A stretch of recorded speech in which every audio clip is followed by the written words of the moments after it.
देवेंद्र भारतीजी आणि त्यांच्या पुस्तकासाठी आपण जमलेलो आहोत ते माझे मित्र प्रभाकर पवार. दोन्ही पोलीस अधिकाऱ्यांनी प्रमुख पोलीस प्रशासन, पोलिसांचं कार्य, राजकारण, खास करून बाळासाहेब ठाकरे पुस्तकाविषयी बोललेले आहे. प्रभाकर पवार यांचा मी खूप जुना सहकारी म्हणून त्याने मला बोलवलं. तुम्ही जर मगाशी जी फिल्म पाहिली पवारांवर, तर त्यांची जी काही 11 पुस्तकं प्रसिद्ध झाली त्याच्यामध्ये 2 माणसं कायम आहेत. एक संजय राऊत, दुसरे देवेंद्र भारती.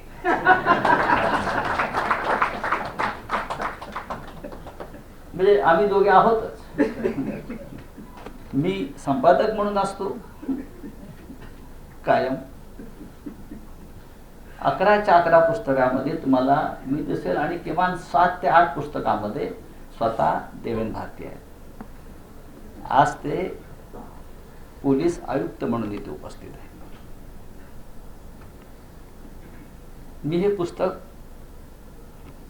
जेव्हा त्याने मला दिलं तेव्हा मी ते चाळलं, काही प्रकरणं वाचली, काही मला विषय माहीत होते. त्यांनी आतापर्यंतची पुस्तकं लिहिली. गँगवॉर, अंडरवर्ल्ड, त्यानंतर सायबर वर्ल्ड, मुंबईतील रक्त गोठवणारी गुन्हेगारी, बॉम्बस्फोट, मुंबई गुन्हेगारीचा एन्सायक्लोपीडिया, मुंबई ज्वालामुखी चॉम्बरढावर, मुंबई माफिया, पंचनामा वगैरे वगैरे वगैरे सगळी पुस्तकं ही अंडरवर्ल्ड आणि गुन्हेगारीवर आहे. हे जे पुस्तक आहे हे मुंबई पोलिसांवर, पोलीस आयुक्तांवर आहे. मी म्हटलं असं कसं काय प्रभाकर पवारांनी विषय बदलला कसा? तेव्हा माझ्या लक्षात आलं की गेल्या काही काळापासून मुंबईत गुन्हेगारी, अंडरवर्ल्ड संपलेलं आहे आणि त्याच्यावर लिहिण्यासारखं काही राहिलेलं नाही. आणि म्हणून प्रभाकर पवारांनी आता मुंबई पोलीस आयुक्तांवर पुस्तक लिहिलं. आणि अत्यंत चांगली गोष्ट आहे की मुंबई पोलीस आयुक्तांचा इतिहास हा कोणीतरी सोप्या भाषेत लोकांना कळेल अशा पद्धतीनं लिहायला हवा. मुंबई पोलीस खात्यामध्ये काही अधिकारी होते, त्यांनी या विषयावर अनेकदा लिखाण केलेलं आहे. विशेषतः मला वाटतं अरविंद पटवर्धन होते जे दक्षता, जे पोलिसांचं मॅगझिन होतं, मासिक फार वाचलं जायचं तेव्हा ते. तर त्यांनी मुंबई पोलिसांवरती जुने अधिकारी, मधुकर झेंडे जेव्हा जेव्हा भेटायचे तेव्हा ते अनेक जुन्या पोलीस आयुक्तांच्या त्यांनी आम्हाला गोष्टी सांगितलेल्या आहेत. आणि आता हे संपूर्ण एका पुस्तकामध्ये आयुक्तांची माहिती आहे. आणि मला त्यात फार गमतीची गोष्ट अशी आहे की ब्रिटिश काळातले पोलीस आयुक्त सुद्धा आपण घेतले. खरं म्हणजे ह्या पोलिसांना महाराष्ट्रात नव्हे तर भारतातल्या पोलीस दलाला एका चौकटीत बसवण्याचं काम हे ब्रिटिश काळात झालं. हे आपल्याला मान्य केलं पाहिजे. अर्थात ते काही सद्गुणांचे पुतळे होते का असं नाही, पण कायद्याचं राज्य आणण्यासंदर्भात त्यांची काही भूमिका होती. आणि त्यांचे अधिकारी हे युरोपमधून किंवा त्यांच्या विदेशातून येत होते. त्यांनी भ्रष्टाचार केला त्यावेळेला, पण त्यातील अनेकांना त्या सरकारनं शासन असं सुद्धा इतिहासामध्ये दाखले आहे. मग त्या काळातले ICS होते, त्या काळातले पोलीस अधिकारी होते. त्यांनी त्यांच्या पद्धतीनं या शहरासाठी मोठं योगदान दिलेलं आहे. म्हणजे आपल्याला माहीत नसेल की आपण क्रॉफर्ड मार्केट म्हणतो, मी तुम्हाला सगळ्यांना क्रॉफर्ड मार्केट हा मुंबईचा कमिशनर होता महापालिकेचा. हो, ते कमिशनर होते आणि क्रॉफर्डचे तिन्ही भाऊ हे ICS होते आणि त्या तिन्ही क्रॉफर्ड बंधूंनी या मुंबईमध्ये अनेक सुंदर मोठी कामं केली. त्यातलं एक म्हणजे तानसा तलाव जो आपण ज्याचं पाणी पितो आणि विहार, हे दोन्ही जे पाण्याचे जे आपल्याला पुरवठा करणारे मुंबईला ज्या गोष्टी आहेत ते त्यांनी निर्माण केलं आहे. धारावीमध्ये आज जे तुम्हाला मार्केट दिसत आहे, अनेक चर्मकार, रंगवाले, अमुकवाले, हे सुद्धा क्रॉफर्डनी निर्माण केले. कारण ते मुंबईत सर्वत्र विखुरलेले होते, त्याच्यामुळे प्रदूषण वाढत होतं. तेव्हा क्रॉफर्डने ठरवलं की ह्यांना कुठेतरी एकत्र आपण आणून त्यांना जागा दिली पाहिजे. आणि मग त्यासाठी त्या सगळ्यांना त्यांनी, काही लोक त्यात प्रभादेवी दादर भागामध्ये होते, त्यांना धारावीला घेऊन गेले. हे मी यासाठी सांगतो आहे की सगळ्याच या मुंबईत प्रमुख जे पदावरती, मग महापालिका आयुक्त असतील, पोलीस आयुक्त असतील, ह्या सगळ्यांनी या मुंबई आपापल्या परीनं त्या परदेशी अधिकाऱ्यांनी सुद्धा योगदान दिलेलं आहे. आणि स्वातंत्र्यानंतर सुद्धा आपण पाहिलं की या सगळ्या पुस्तकामध्ये तो इतिहास आलेला आहे. अनेक गमतीशीर कमिशनर त्या काळामध्ये परदेशी म्हणजे ब्रिटिशर्स होऊन गेले आणि त्याचा आपण इथे उल्लेख केलेला आहे. जसा चार्ल्स फोर्जेटचा उल्लेख केला आहे.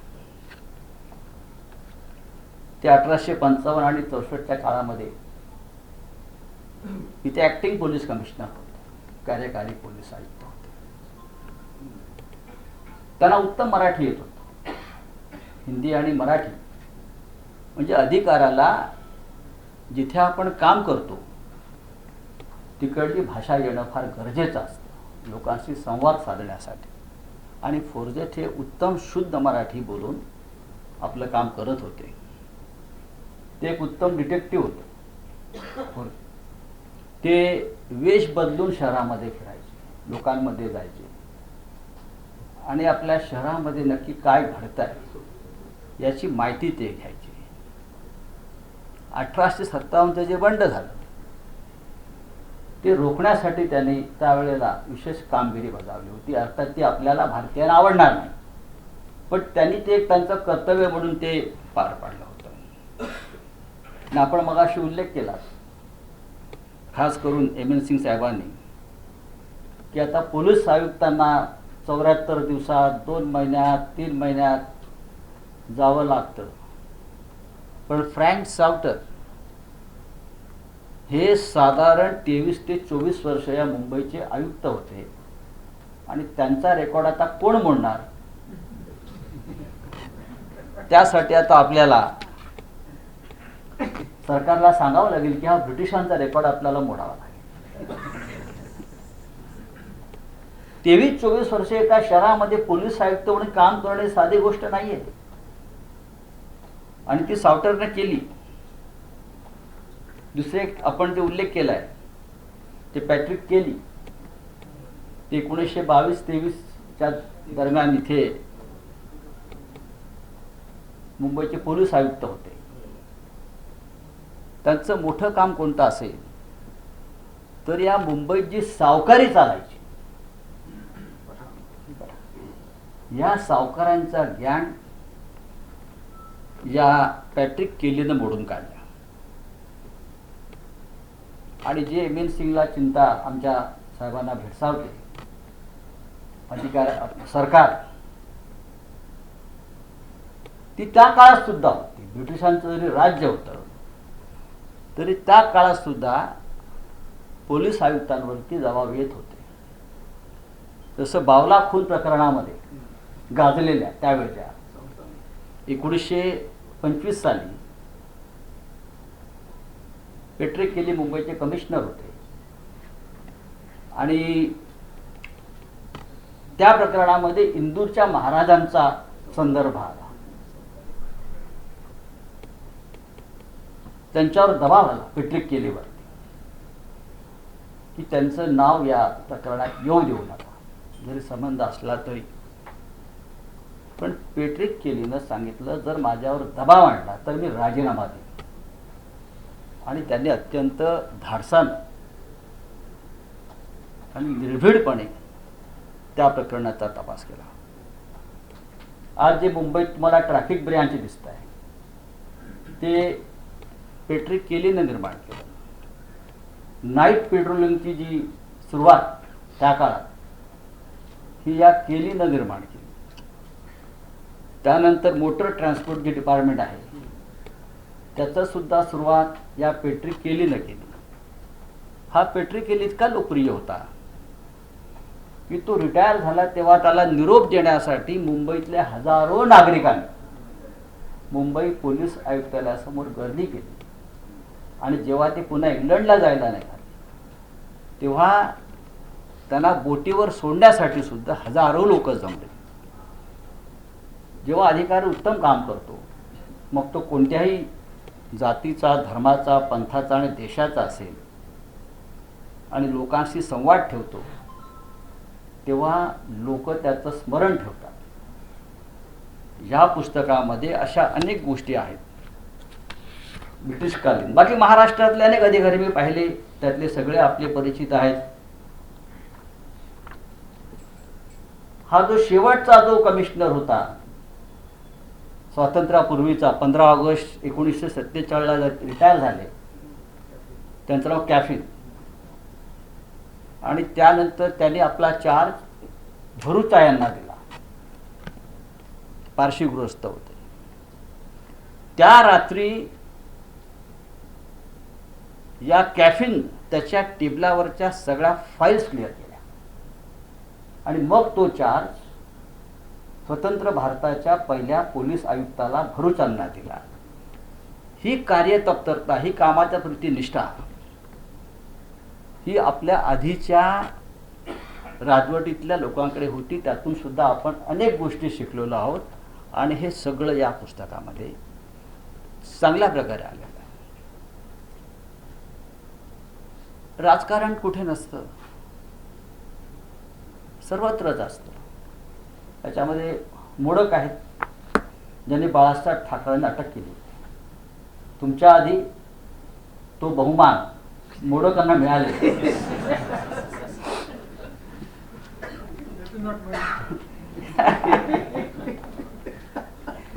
मोडक होते. त्यात मोडकांचा उल्लेख आयुक्त म्हणून सीमा आंदोलनामध्ये हिंदुहृदय सम्राट बाळासाहेब ठाकरे यांना अटक करावी लागली. मुंबई पेटली होती. वसंतराव नाईक या राज्याचे मुख्यमंत्री होते. पोलिसांना नियंत्रण ठेवणं कठीण झालं. तेव्हा हे डफळे नावाचे एक डेप्युटी कमिशनर होते त्या काळात. हे मोडक नंतर कमिशनर झाले. मोडक नाही, त्यावेळेला डफळे नावाचे DCP सुद्धा होते.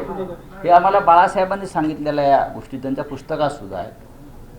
तेव्हा मोडक यांनी ती अटकेची जबाबदारी पार पडली आणि त्यानंतर मुंबई दिवस जळत होते. 25 जुलै 2000ला आपणच कमिशनर होता, भुजबळ गृहमंत्री होते आणि एका किरकोळ प्रकरणामध्ये भुजबळांच्या हट्टापायी बाळासाहेब ठाकरे यांच्यावर अटकेचं प्रकरण जेव्हा आलं कोर्टाच्या आदेशानं, कोर्टाच्या त्यात कोर्ट होते त्याच्यामध्ये, तेव्हा त्यातला आरोपी नंबर 2 मी होतो. ते आरोपी नंबर 1 होते आणि नेहमीप्रमाणे आरोपी नंबर 2 मीच असतो. तो आरोपी नंबर 2 मीच होतो. बाळासाहेबांना अटक होणार ह्या नुसत्या बातमीनं आणि अफवेनं मुंबई महाराष्ट्रामध्ये जी अवस्था निर्माण झाली होती तणावाची, आपोआप ट्रेन्स बंद व्हायच्या, ट्रेन्स रिकाम्या, बसेस रिकामे, रस्ते रिकामे व्हायचे. त्याच्यामुळे सरकारला एक प्रश्न पडला, आता करायचं काय. अटक झाली अशी अफवा यायची आणि धावाधाव व्हायची. फार पॅनिक परिस्थिती ज्याला म्हणतो ती निर्माण झाली. वाय.सी. पवार नावाच्या अधिकाऱ्यांवर आणि दुसरे एक रवींद्र असे अधिकाऱ्यांवरती त्यांच्या अटकेची जबाबदारी. शेवटी बाळासाहेब ठाकरे म्हणाले, अरे मला अटक करून घेऊन चला, लोकांना त्रास नाही. की करा, पण लोकांना त्रास होतोय म्हटलं. त्यांनी बॅगा भरलेल्या होत्या. त्या दिवशी ज्या 25 जुलै 2000 ची तारीख मला असं वाटतं ते आहे 25 जुलै 2000. मेयर बंगल्यावरती आम्ही अटकेची वाट बघत थांबलो होतो आणि एकही अधिकारी मेयर बंगल्याच्या आत यायला तयार नव्हते. शेवटी मग संवाद झाला आणि गाडीत बसून आम्ही भुईवाडा कोर्टात गेलो. तेव्हाही पोलिसांनी अत्यंत उत्तम पद्धतीनं परिस्थिती हाताळली, हे महत्त्वाचं आहे. बाळासाहेब ठाकरेंचं कौतुक सांगत असताना पोलिसांचंही कौतुक केलं पाहिजे की तेव्हाही पोलिसांनी अत्यंत सौम्यपणा संयमानं ही परिस्थिती हाताळली. जसं दिल्लीला काय झालं ते आपण पाहिलं. दिल्लीतल्या त्या सगळ्या घडामोडींना मी साक्षीदार आहे, कारण मी जंतर मंतरला जवळजवळ रोजच जात होतो. पण आज या निमित्तानं मुंबई पोलिसांचं जे वैभव आहे, किती ताकदीचे लोक या आपल्या मुंबईमध्ये मुंबई पोलिसांचं नेतृत्व करत होते, हे या निमित्तानं आपण पाहतो. त्यानंतर या मुंबईनं अनेक प्रकारची गुन्हेगारी पाहिली आणि ती गुन्हेगारी मोडून काढणारे अधिकारी आणि आयुक्त सुद्धा पाहिजे. ही फार महत्वाची गोष्ट.